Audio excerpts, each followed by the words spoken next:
আজকের ভিডিওতে তিনটি প্রচুর চাহিদার ভবিষ্যৎ বিজনেস আইডিয়া আপনাদের সাথে শেয়ার করব। প্রথম যে ভবিষ্যৎ ব্যবসাটি রয়েছে সেটি হচ্ছে আপনার ব্যাটারি এবং আইপিএস, তার পাশাপাশি বিভিন্ন রকমের চার্জার ফ্যান এবং পুরাতন ব্যাটারির ব্যবসা। দেখুন, এই ব্যবসাটি আমি আপনাদেরকে একটু বিস্তারিত ভেঙে বলি, তাহলে আপনি সুন্দরভাবে বুঝতে পারবেন।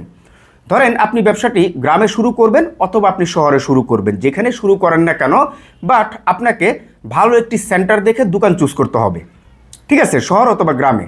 তো ভালো একটি সেন্টার আপনি যখন একটি দোকান চুজ করলেন, সেই দোকানের মধ্যে আপনি আইপিএসের যে ব্যাটারিগুলি রয়েছে, শুধুমাত্র আইপিএসের ব্যাটারি বিক্রি করবেন এবং আইপিএসের যে আরও বিভিন্ন ধরনের ছোট বড় যন্ত্রাংশ রয়েছে এটা বিক্রি করবেন। এর পাশাপাশি আপনি আইপিএস বিক্রি করবেন, আইপিএসের যে মেশিনটা এটা আপনি বিক্রি করবেন। তার পাশাপাশি আপনি বিভিন্ন রকমের যে চার্জার ফ্যানগুলি রয়েছে, যেহেতু আপনি আইপিএস বিক্রি করবেন তাহলে আপনার এখানে চার্জার ফ্যানগুলি বিক্রি করতে হবে। ঠিক আছে, তার পাশাপাশি আপনি চাইলে আরও বিভিন্ন ডিজাইনের বিভিন্ন রকমের ছোট বড় আপনি ফ্যান বিক্রি করতে পারেন এবং আপনি পুরাতন ব্যাটারি ক্রয় করবেন আবার বিক্রি করবেন। এই মোট যে কয়টা আইটেম হলো, এই কয়টা আইটেম নিয়ে মূলত আপনার ব্যবসা। ঠিক আছে, এখন আসা যাক যে এই যে আইপিএস বা আইপিএসের ব্যাটারি এটার চাহিদা কেমন। সর্বপ্রথম আমরা আসি। দেখুন, আমাদের দেশে বর্তমানে বিদ্যুতের যে অবস্থা সেটা অতীতেও বর্তমানেও এবং আগামী দিনে কি হবে সেটা বলা যাচ্ছে না। তো এক কথায় সেটা হচ্ছে পরের কথা। এখন কথা হচ্ছে যে আইপিএসের কিন্তু বর্তমানে শহর এলাকায় যেরকম চাহিদা, আপনার গ্রামেও কিন্তু সেরকম চাহিদা।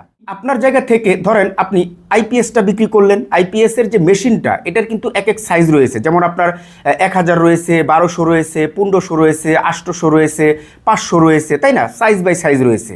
তো এই মেশিনগুলি এবং আইপিএসের যে নতুন ব্যাটারি এবং এর সাথে যে আরও কিছু প্রাসঙ্গিক যন্ত্রপাতি, এগুলি প্যাকেজ আকারে আপনি বিক্রি করতে পারেন, আবার আপনার মানে পার্ট বাই পার্ট আপনি বিক্রি করতে পারেন।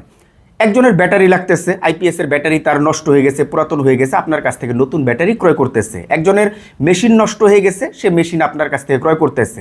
আবার একজন আপনার নতুন আইপিএসি ক্রয় করবে একদম সেট সহ, সে ব্যাটারি, মেশিন, আরও যে যন্ত্রপাতি বা যা যা উপকরণ রয়েছে সব কিছু একদম আপনার প্যাকেজ আকারে ক্রয় করবে। তাহলে আপনি সেটাও বিক্রি করবেন, তাই না? এখন দেখা গেল যে আপনার এই আইপিএসের ব্যবসাটা আপনি একটু হোম সার্ভিস দিতে পারেন। যেমন আপনার ওখান থেকে 2 কিলো দূর থেকে একজন মানুষ আইপিএস ক্রয় করবে, তবে আপনার এই ব্যাটারি এবং আইপিএসের মেশিন সহ একদম ফুল সার্ভিসটা আপনি তাকে প্রোভাইড করবেন। অর্থাৎ তার বাড়িতে গিয়ে, তার বাসায় গিয়ে মেশিন, ব্যাটারি এবং ওয়ার্নিং সহ আপনি একদম কাভার করে আসবেন, সেট করে দিয়ে আসবেন। এই ধরনের একটি হোম সার্ভিসও আপনি প্রোভাইড করে থাকবেন। আর যারা এক্সটার্নালভাবে ক্রয় করবে এবং তাদের মতন তারা সেট করবে, সেটা হচ্ছে তাদের ব্যাপার, মানে কাস্টমারের ব্যাপার। কিন্তু আপনার জায়গা থেকে আপনি একদম হোম ডেলিভারি দিবেন বা হোম সার্ভিস দিবেন।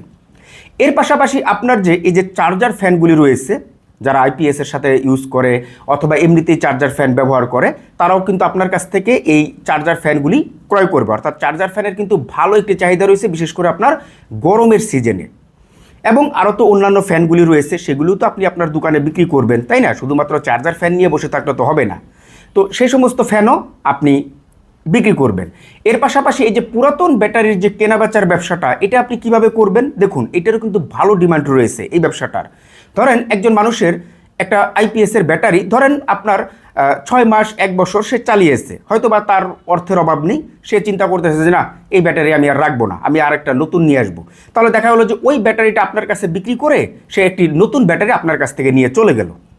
এখন এই যে ব্যাটারিটা সে বিক্রি করে দিল 6 মাস 1 বছর বা 2 বছর চালিয়ে, এটা দেখা হলো যে আরও 1 বছর অথবা 2 বছর এটা দিয়ে চলা যাবে, বাট এখানে ব্যাকআপ একটু কম দিবে। যেখানে আপনার নতুন ব্যাটারি 5 ঘন্টা 4 ঘন্টা ব্যাকআপ দিবে, এটা হয়তো বা 2-2.5 ঘন্টা বা 1-1.5 ঘন্টা ব্যাকআপ দিবে, তাই না? তো এটা হচ্ছে পার্থক্য। তো এখন আমার ধরেন অর্থ কম, আমি দেখা গেলো যে যেই একটি ব্যাটারি, নতুন ব্যাটারি আপনার কিনতে লাগবে ধরেন 25 থেকে 30,000 টাকা বা 20,000 টাকা, সাইজ বাই সাইজ রয়েছে এখানে। তো আমি চাচ্ছি যে ওই সেম ব্যাটারিটা একটু ইউজডের মধ্যে কেনার জন্য। যেহেতু আমার কাছে অত টাকা নেই, আমি 10,000 টাকা অথবা 5-6 হাজার টাকা অথবা 15-16 হাজার টাকার মধ্যে একটি বড় ব্যাটারি ক্রয় করব। তাহলে সেক্ষেত্রে কিন্তু ওই ব্যাটারিটার কাস্টমার আবার আমি আপনার কাছ থেকে ক্রয় করে নিলাম। আর আপনি দেখা হলো যে তার কাছ থেকে ওই সেকেন্ড হ্যান্ড ব্যাটারিটা কিনলেন ফর এক্সাম্পল 5 টাকা দিয়ে, আপনি আবার আমার কাছে 2 টাকা মুনাফায় 60 টাকায় বিক্রি করে দিলেন। এতে করে দেখা গেল যে আপনি যেমন 2 টাকা মুনাফা করলেন, আমিও কম প্রাইসে আপনার কাছ থেকে একটি ইউজড ব্যাটারি কিনে আমার চাহিদা আমি মেটাতে পারতেছি। এইভাবে যখন ব্যাটারিগুলি আপনি কেনাবেচা করবেন, লাস্টে আপনার দেখা হলো যে একদম যেটা আপনার ব্যাটারি আর চলবেই না, একদম ডাউন, সেই ব্যাটারিটাও কিন্তু আপনি কিনবেন। অর্থাৎ আমার কাছে যে ব্যাটারিটা একদম ডাউন হয়ে গেল সেটা আমি আপনার কাছে বিক্রি করব।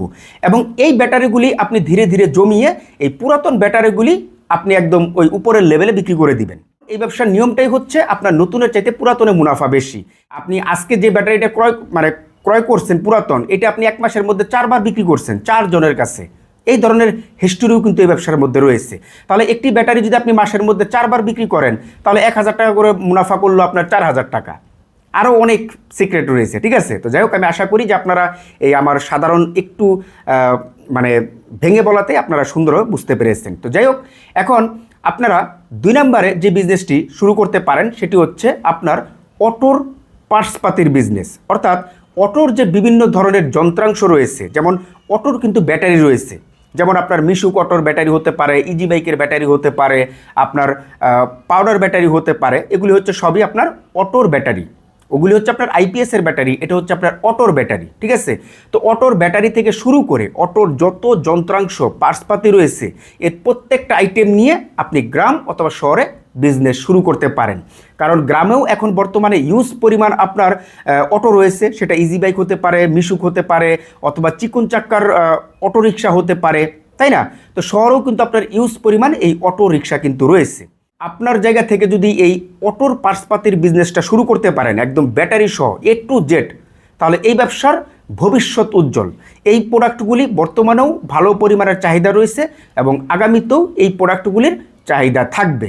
তবে এই ব্যবসাটা করতে মোটামুটি একটু পুঁজি বা ইনভেস্ট মানে আপনার বেশি লাগে, কারণ কম পুঁজিতে এই ব্যবসাগুলি করা যায় না। কারণ অটোর পার্টসপাতির অনেক মানে আপনার প্রাইস, তো সেই জায়গা থেকে দেখা গেলো যে একটু মোটামুটি ভালো পুঁজি যাদের রয়েছে তারা এই ব্যবসাটা শুরু করতে পারেন। 3 নম্বরে যে বিজনেসটি রয়েছে এটি হচ্ছে যারা গ্রামে বসবাস করেন তাদের জন্য, যারা শহরে বসবাস করেন তাদের জন্য এই বিজনেসটি নয়। তো সেটি হচ্ছে যে আপনি গ্রামে বিভিন্ন ধরনের, বিভিন্ন ডিজাইনের, বিভিন্ন মডেলের যে আধুনিক কৃষি যন্ত্রপাতি রয়েছে, এই আধুনিক কৃষি যন্ত্রপাতি আপনি ভাড়ায় বিজনেস করতে পারেন, অর্থাৎ ভাড়ার বিজনেস আপনি শুরু করতে পারেন। তো কৃষি যন্ত্রপাতির মধ্যে আপনার অনেক ধরনের কৃষি যন্ত্রপাতি রয়েছে, একদম ছোট থেকে বড় পর্যন্ত। আপনার পাওয়ার টিলার থেকে শুরু করে, ট্রাক্টর থেকে শুরু করে, অথবা সিজনে কৃষকরা যে ধান চুরায়, আমরা ধান চুরানির মেশিন বলি, এই ধান চুরানি মেশিনের মধ্যে আপনার বাংলা মেশিন থেকে শুরু করে, অটো মেশিন থেকে শুরু করে বিভিন্ন ডিজাইনের, বিভিন্ন ধরনের আপনার মেশিন কিন্তু রয়েছে। তো এই মেশিনগুলি কৃষকরা কিন্তু ভাড়ায় নিয়ে তারপরে কিন্তু তাদের যে সিজনের যে ধানগুলি রয়েছে এই ধানগুলি তারা চুরিয়ে থাকে, তাই না?